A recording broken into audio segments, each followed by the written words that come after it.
Bonjour à tous, aujourd'hui on va décortiquer une question essentielle, celle des énergies renouvelables. Et ce n'est pas juste un sujet dans l'air du temps, non, c'est une pièce vraiment maîtresse pour notre avenir énergétique. Allez, on rentre tout de suite dans le vif du sujet. Le grand défi, au fond, il est assez simple à formuler, même s'il est très complexe à résoudre. Comment est-ce qu'on fait pour alimenter notre monde sans pour autant l'épuiser? C'est vraiment la question fil rouge de notre discussion aujourd'hui. Et pour commencer à y répondre, il faut bien voir qu'on a en face de nous deux modèles qui s'opposent complètement. D'un côté, il y a les énergies fossiles. Bon, on les connaît.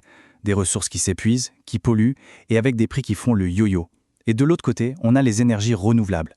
Là, c'est tout l'inverse. Des sources qui se renouvellent sans cesse, qui sont beaucoup plus propres, et qui, sur le long terme, nous promettent des coûts bien plus stables.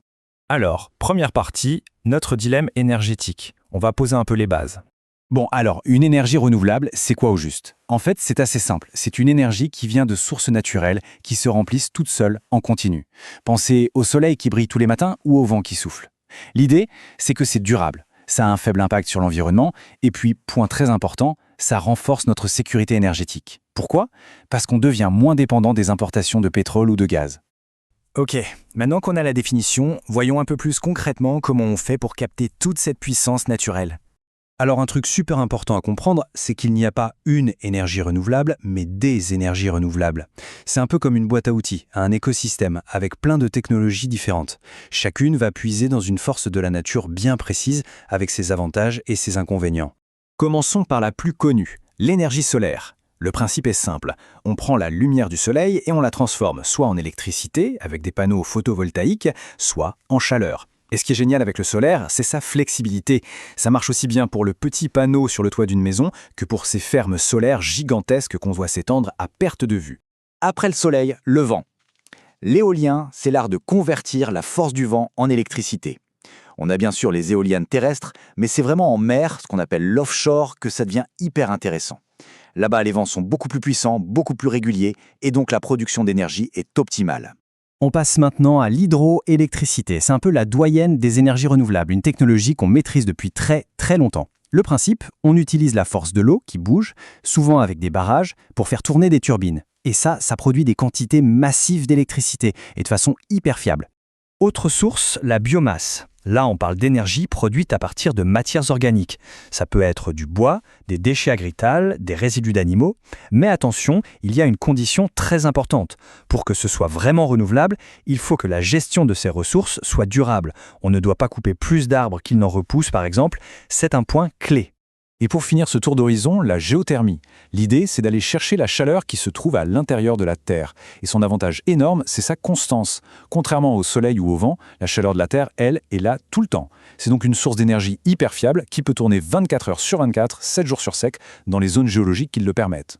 Bon, tout ça a l'air génial sur le papier, n'est-ce pas? Mais évidemment, la réalité est un peu plus complexe. On va donc voir maintenant les promesses, mais aussi les difficultés de cette transition. Du côté des promesses, la liste est longue et vraiment impressionnante. D'abord, l'environnement, évidemment. On réduit massivement les gaz à effet de serre et la pollution de l'air. Ensuite, l'économie. Ça crée de l'emploi local et ça permet de stabiliser les prix de l'énergie à long terme. Côté sécurité, c'est aussi un gros plus. On dépend moins des importations de combustibles fossiles. Et enfin, et ce n'est pas rien, la santé. Qui dit moins de pollution, dit moins de maladies respiratoires et des coûts de santé qui baissent. Mais voilà, le chemin vers cet avenir énergétique propre est loin d'être un long fleuve tranquille. Il y a de vrais obstacles sur la route. Le premier gros morceau, le défi technique numéro 1, c'est ce qu'on appelle l'intermittence. C'est simple à comprendre, le soleil et le vent ne sont pas toujours là.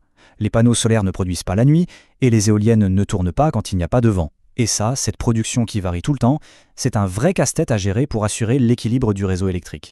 Et puis, il y a les obstacles à l'échelle de chacun d'entre nous. Ce graphique montre bien les freins à la rénovation énergétique des logements. Qu'est-ce qui bloque? Eh bien, sans surprise, pour 57%, c'est le coût. C'est cher au départ. Ensuite, pour quasiment une personne sur 5, c'est la complexité administrative, la paperasse. Et enfin, le manque d'information. Donc on voit bien que les barrières sont d'abord financières et bureaucratiques. Et ça nous amène à un chiffre qui est assez dingue, le fossé de perception. Regardez bien, on a 92% des maires qui disent oui, on agit pour la transition énergétique, mais de l'autre côté, on a seulement 41% des citoyens qui ont l'impression que quelque chose se passe vraiment. C'est un décalage énorme entre le discours politique et ce que les gens voient ou ne voient pas au quotidien. Alors comment expliquer ce fossé? Cette citation nous donne une excellente piste. En gros, elle dit que quand on parle de transition énergétique dans les médias, on parle presque uniquement d'électricité, les panneaux solaires, les éoliennes. Et en faisant ça, on oublie complètement le plus gros du problème, l'éléphant dans la pièce, la chaleur. Le chauffage de nos bâtiments, l'eau chaude, ça représente une part colossale de notre consommation d'énergie. Et c'est beaucoup moins visible. Ok, donc on a des défis. Mais alors, comment on fait pour les surmonter? C'est là qu'on se tourne vers l'avenir, vers la prochaine révolution énergétique, qui est déjà en marche grâce à l'innovation. Et là, il y a des choses vraiment passionnantes qui se passent. Pour régler le problème de l'intermittence, par exemple, on développe des solutions de stockage d'énergie de plus en plus performantes, comme d'immenses batteries.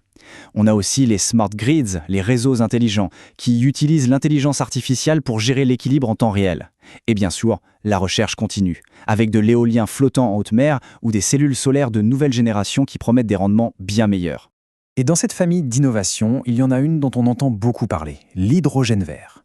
Attention, petite précision importante, l'hydrogène n'est pas une source d'énergie comme le soleil, c'est un vecteur. Ça veut dire qu'on l'utilise pour stocker et transporter de l'énergie. On le fabrique en cassant des molécules d'eau, c'est l'électrolyse, en utilisant de l'électricité renouvelable bien sûr. Et c'est une piste très prometteuse pour nettoyer des secteurs très polluants comme la sidérurgie ou le transport lourd. Mais l'hydrogène vert a aussi ses défis, et ce schéma l'illustre très bien. C'est la question du rendement. Regardez, on part d'une certaine quantité d'électricité renouvelable pour fabriquer l'hydrogène. Déjà là, on perd une partie de l'énergie. Ensuite, si on veut réutiliser cet hydrogène pour refaire de l'électricité, on en perd encore. Au final, on ne récupère qu'une petite partie de l'énergie de départ. C'est pour ça que c'est un processus coûteux en énergie et qu'on veut le réserver aux usages où on n'a vraiment pas d'autre choix. La technologie c'est bien, mais ça ne suffira pas.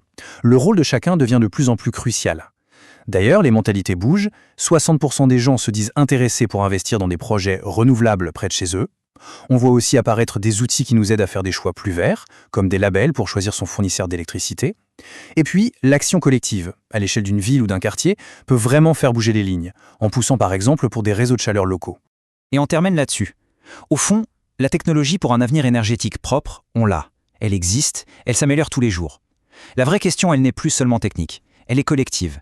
Est-ce qu'on est collectivement prêt à faire les investissements nécessaires dans les infrastructures, prêt à adapter nos politiques, et prêt, aussi, à changer un peu nos habitudes pour que tout ça devienne une réalité? C'est de la réponse à cette question que dépendra le monde de demain.